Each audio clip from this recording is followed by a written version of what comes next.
இப்போ உளுந்த ஒரு கப்பு நான் ஊற வச்சு இந்த மாதிரி அரைச்சி வச்சிருக்கேன் வடைக்கு மாதிரி. இதில் வந்து 2லேருந்து 3 ஸ்பூன் பச்சரிசி மாவு போட்டுக்கோங்க. உப்பு லைட்டாக போட்டுக்கோங்க,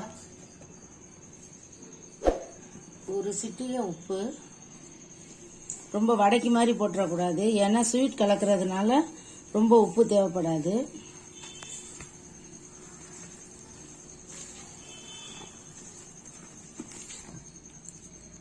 நம்ம பார்க்க போகிறது செட்டிநாடு பால் பணியாரம் செய்கிறது எப்படின்னு. இப்போ நான் உங்களுக்கு சொல்லியிருக்கேன்.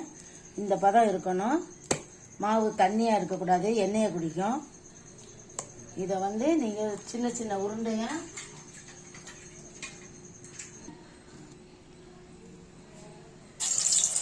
சின்ன சின்ன உருண்டையாக உருட்டுங்க.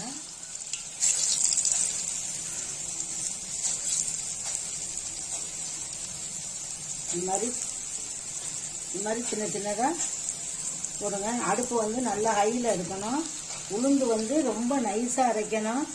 உளுந்து ஒன்றும் அதிகமாக இருந்துச்சுன்னா சில நேரத்தில் வெடிக்கும் எண்ணெய்க்குள்ளே போடையில். அதில் ரொம்ப கேர்ஃபுல்லாக அரைக்கணும். தண்ணியும் ஊற்றக்கூடாது. உளுந்தும் நல்லா நைஸாக அரைச்சிருக்கணும் ஒரே மாதிரி. இது உங்களுக்கு ஏற்றது மாதிரி சிறுசோ பெருசோ எப்படி வேணாலும் போட்டுக்கலாம்.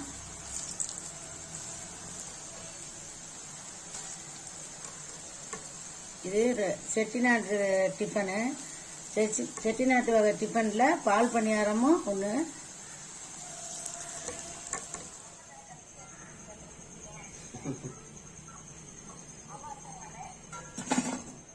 இந்த மாதிரி தேங்காயை திருவி வச்சு உங்களுக்கு தேவையான அளவு தேங்காய் பால் எடுத்துக்கோங்க. இப்போ நான் வந்து ஒரு மூடி தேங்காய் எடுக்கிறேன். ஒரு மூடி தேங்காயில் பாதி எடுத்திருக்கேன். தேங்காய் பால் வேணானுங்கிறவங்க ஆவின் பால் கூட சேர்த்துக்கலாம். அது கூட ஒரு 2 ஏலக்காய், சர்க்கரையும் அது கூட போட்டுக்கோங்க. சர்க்கரை வேணானுங்கிறவங்க நாட்டு சர்க்கரை கூட போட்டுக்கலாம். நாட்டு சர்க்கரை போட்டால் கொஞ்சம் கலர் டல்லாக தெரியும், அவ்வளோதான், வேற ஒன்றும் இல்லை. தாராளமாக நாட்டு சர்க்கரை போடலாம். இதை அரைச்சி எடுத்துக்கிறேன். இதை வந்து ஒரு அகலமான பாத்திரத்தில் போட்டுக்கோங்க. அகலமான பாத்திரத்தில் போட்டு இந்த தேங்காய் பாலை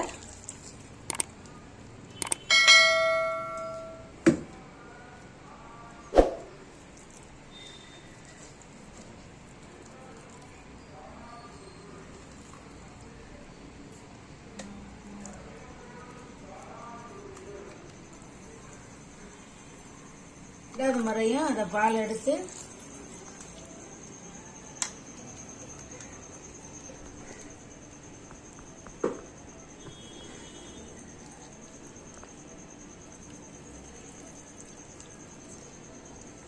உங்களுக்கு சர்க்கரை பத்தலைன்னா சர்க்கரை போட்டுக்கோங்க. சர்க்கரை கம்மியாக சாப்பிட்றவங்க இதை எடுத்துக்கிட்டு சர்க்கரை தேவையின் கையில் போட்டு சாப்பிடலாம். இது 5லேருந்து ஒரு 10 நிமிஷம் ஊறட்டும்.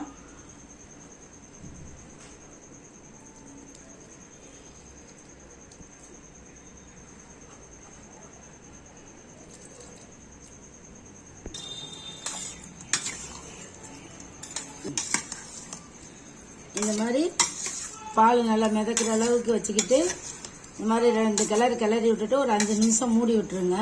அது ஒரு 5 நிமிஷத்துல குலோப் ஜாம் மாதிரி ஊறிடும். இப்போ 5 நிமிஷம் நல்லா ஊறிட்டு பாருங்க எப்படி இருக்குன்னு. பாலில் நல்லா மிதக்கிற அளவுக்கு இருக்கு, நல்லா ஊறிடுச்சு. இது உங்களுக்கு பிடிச்சிருந்தா லைக் பண்ணுங்க, ஷேர் பண்ணுங்க, கமெண்ட் பாக்ஸில் போடுங்க. மறக்காம சப்ஸ்கிரைப் பண்ணுங்க. இதே மாதிரி நீங்களும் குழந்தைகளுக்கு ஒரு 1/4 மணி நேரத்து வேலை தான் உளுந்து ஊற வச்சுட்டேன். இந்த மாதிரி கொடுத்தா குழந்தைகளுக்கும் ரொம்ப நல்லது. முழுசா என் சேனலை சப்ஸ்கிரைப் பண்ணிட்டு முழு வீடியோவையும் ஃபுல்லா பாருங்க. தேங்க்யூ.